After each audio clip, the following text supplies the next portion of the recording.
What's up, everybody? Josh Smith here. Hey, thank you for checking out this video. It's been a while since I've actually made a video, but I'm glad to be back. Miss you. Hopefully the feeling is mutual. For those of you that don't know me, I'm Josh Smith. I'm the founder of A Grade Above Consulting and A Grade Above College Planning. And what we aim to do is pretty straightforward. We aim to help parents reduce their out-of-pocket expenses when paying for college. And we talk about a number of things that can help with that.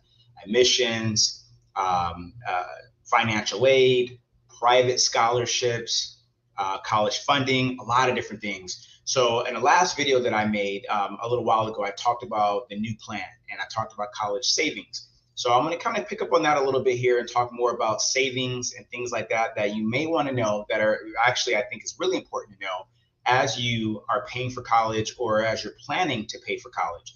So if you like this information, please subscribe, like it, or share with someone who may benefit from it. If you are new to the channel, welcome. Stay as long as you can. Consume all the content that is available. And if you've been here for a while, thank you again for subscribing and checking us out. Let's go ahead and jump right into it. So I'm going to share my screen and let's talk about savings, right? When it comes to savings, or finances in general, and this is important for you to understand, there's pretty much three types of people. Those are spenders, those are those of us that save money, that are a little bit more disciplined with our money, and wealth creators. So when we say spenders are people who typically spend money and not think about the future, not think about saving. They're either spending from their income or they don't have enough income, so they're borrowing to spend. So typically, when it comes to, and this is not just about college, but we're talking about any major purchase. If you want to buy a new car, you want to buy a new house, any major purchase, you're going to have people who either go into debt to make that purchase, student loans, parent plus loans, whatever that might be, a mortgage. And the loans are not always bad. They can definitely serve as a benefit and as an asset to you if you can manage and use them strategically. But, they also can be in the form of credit cards, right? The Best Buy, the Home Depot, the department store, whatever that might be. So, and then you have your saver who is, they want to pull money from their savings and put it towards, whatever it is that they're looking to purchase. And we're going to talk about each individual type of person as we go through, as well as the wealth creator. So try to identify which kind of person are you, and maybe, who do you want to be as I go through this. And this is going to be really important as a foundation to understand how you should pay, how you should save for college, okay? Saving and paying for college, but not just college, any major purchase that you just can't pay for outright based on your monthly income, that you either have to borrow or tap into your savings to do so. So let's go ahead and I'm going to go through the slide a little bit. So the spender is usually typically going in debt, right? If it's a major purchase and they don't have the cash available, they have to get money. They have to, they have to borrow that money. Someone has to loan them that money. So they go through maybe an application to apply for a loan or a credit check, and then now they get approved to make that purchase, right? So what happens is at that zero black line that you see going across is the baseline. So that means that you haven't necessarily you haven't gone into debt, you haven't gone below that line, but at the same time, you are not above that line. You are typically, your lifestyle over the years is living below that baseline, right? You're borrowing and then you're trying to get yourself back up. So as you see in the red, if you bought something that costs $5,000, $10,000 plus dollars, you're going to have to borrow, right? $10,000. And then you see the stairway, you climb your way back up to the top, climb by making your payments on time, which is still a good thing. You're a responsible borrower. You borrow, you're paying back over time, and then you get back to zero, that baseline. So for example, buying a car. I get a car with a 4-year note or 5-year note. I make payments on that, for let's say 60 months if it's a 5-year. And then once I pay it off, what do most people do? They go buy a new car. Then they get back into debt because as they're borrowing and as they're paying back that loan, they may not have the ability, if income and cash flow hasn't really increased, they may not have the ability to save money, right? And build up some type of a saving. So what they do is they borrow. They have pretty reasonable income that can pay the loan, right, with interest. And then once it's paid off, what most people do is, I don't want the old one anymore. I don't want the old iPhone. right? I don't want the old whatever model that car was. I want the new one. So then I'm going to borrow and get a new one and basically recreate that same process, that same cycle. So the borrower, excuse me, the spender or the debtor, typically they earn, they borrow, and they live below this particular zero line or the baseline. Now, the spender, on the other hand, they typically, excuse me, not the spender, the saver, forgive me for that. The saver, on the other hand, they're typically saving money. They're a little bit more disciplined. Hey, I don't need that right now, or maybe I don't need that one. If I can't afford it with my income or my cash flow outright, maybe I don't need it. I don't want to go into debt for that purchase. So I'm going to save money. I'm thinking about my future. If it's college for my children, if it's my retirement one day, if it's any rainy day, I'm typically setting money aside and saving, right? I'm saving money for some future event or future date. And but what happens is, right? So let's not say shame on the person who spends or goes into debt too much. It's not shame them just yet, because if you're a saver, what typically happens? Let's say I want to buy a car and it costs $10,000. Whereas we know the person who's going into debt, they go below the line, $10,000 loan, pay it back, and get to the baseline, get to zero. Then they do it again, right? Whereas a spender, what happens is they save. I'm going to save $10,000. I'm going to get my savings up to 10,000. Then I'm going to go ahead and make that purchase that I was thinking about, that I was considering. It may not be a car, it may be college or whatever that might be. But what happens to my savings? It goes down, right? So then if I save enough to make that purchase, then I spend my savings and I'm back at the zero line. So believe it or not, the person who goes into debt that just spends and they pay back, they get to the zero line, right? And then the person who want to save and they spend, they come down, they get to the zero line. Over 10 years, 20 years, whatever that time frame might be, they typically end up back in the same spot, right? Saver goes up and comes down. The one that goes into debt, the debtor goes down and comes back up.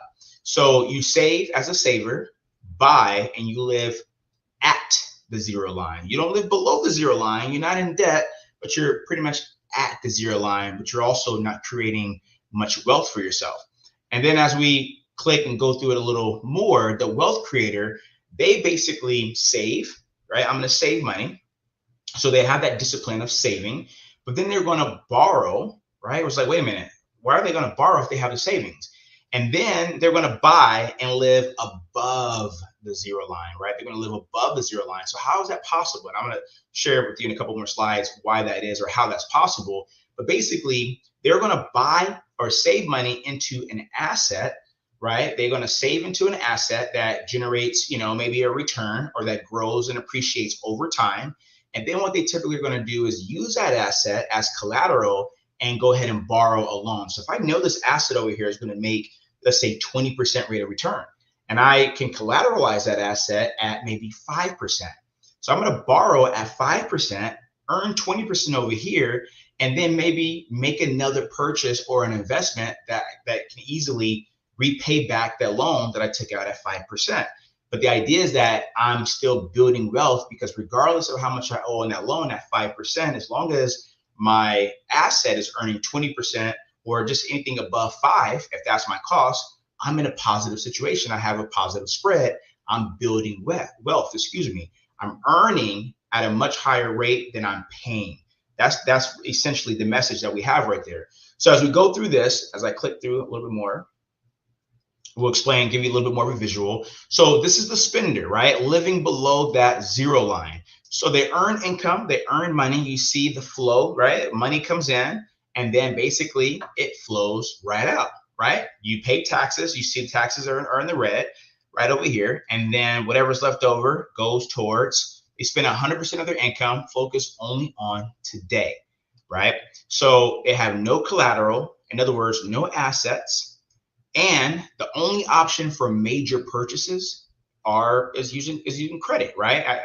My credit is good, my income is good, and that's my only option for big purchases, cars, college, a home, whatever that might be. So they borrow and pay back plus interest, and it's kind of like a heartbeat, right? So once they pay it off, then they typically would do it again. I'm going to borrow, pay it back, and then, up, borrow, pay it back, and then do it again. It's almost like a heartbeat, just up and down, up and down.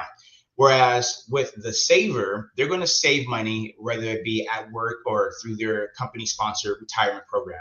Hey, we have a 401k and we take the money right out of your account. You never see it. And it's pre-tax. So you're going to save, right, for their future, save for the retirement. And then they may save a little extra for some lifestyle expenses. We're going to go on vacation in about 6 months. We're going to start setting aside some money for vacation. I know we're going to have some home renovations. I'm going to set aside some money for that. Whatever the situation might be, they're going to start saving money for their current lifestyle expenses. But also, as we see here, they like paying cash to avoid debt and interest. Now, this also can be the same for the spender, right? But this is what's really important. I come across a lot of families like this as it pertains to college and paying for college. They typically want to use their income. My income is high. I make a good amount of money, and my kid's going to go to a state college, which is not going to be that expensive.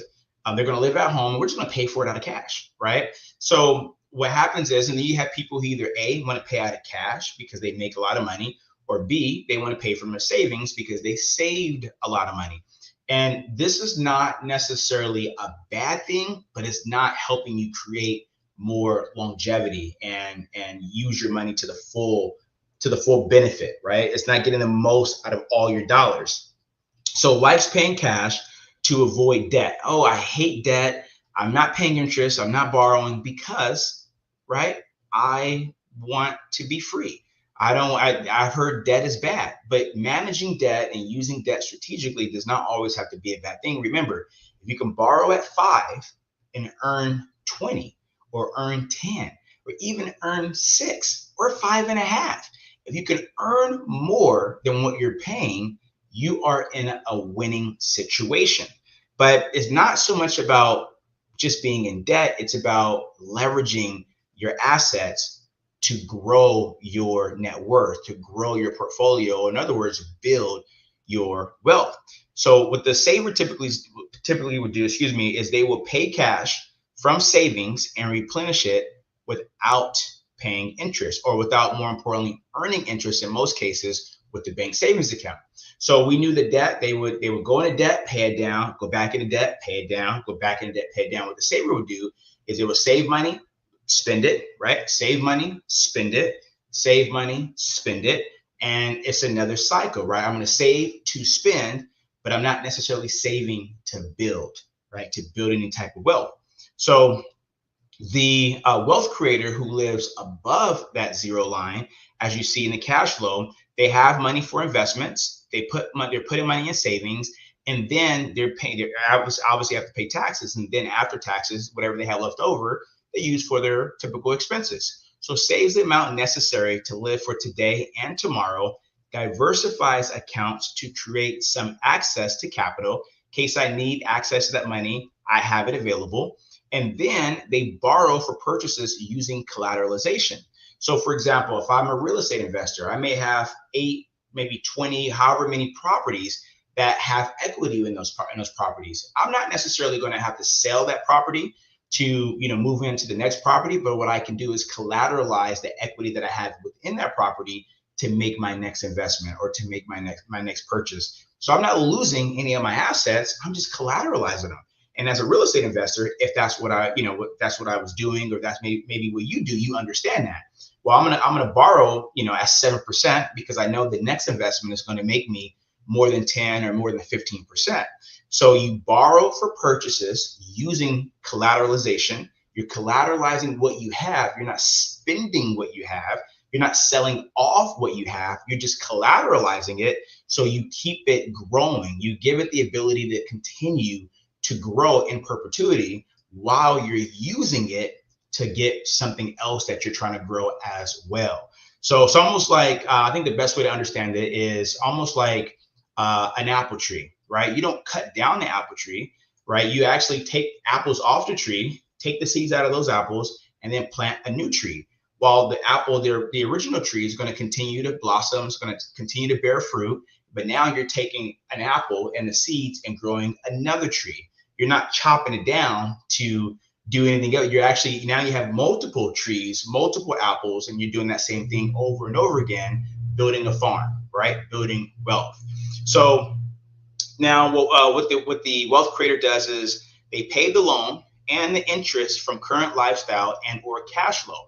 And sometimes that can be from the return that they may receive on their investment. So if it's and it's also if it's debt and you say, okay, well, I don't mind paying again the 5% interest from my income or from my cash flow if I know my asset over here is earning 7 or 8 or 20+%, whatever that might be, as long as there's a spread.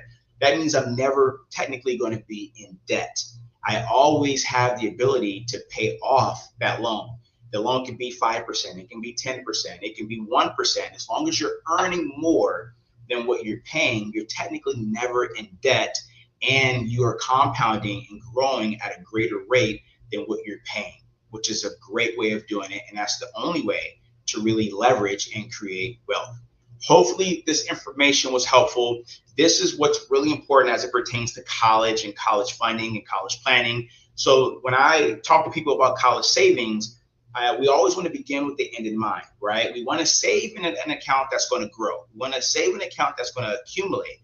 But we also want to save an account that when we need, distribution, when we need money, that it's not only going to be available because of the growth, but we may also have some flexibility in it as far as how we use it. We don't want to interrupt our growth. So if we're earning 7%, 8%, 20%, whatever that might be, it'd be a shame to have to stifle that growth. Let's just say stop it. We're earning 20% in this great market, but now I got to sell off all my, all my investments within this particular account because I got to use it to spend or pay for this particular this expense. So what I'm suggesting is if you're going to save for college, save in a way that is going to grow, going to be available, going to do all those things that you needed to do and some, but also that gives you the opportunity to collateralize, right? To use it, but not necessarily have to spend it, if that makes sense. So if you got any questions, need more clarification, please do not hesitate to leave a comment. I know my information is typically available on the screen, but info@agradeabovecp.com. If you have any questions or you want to reach out to me directly, thank you for watching this video and be on the lookout for the next video or content that we provide. Have a great rest of your day. We'll talk to you soon.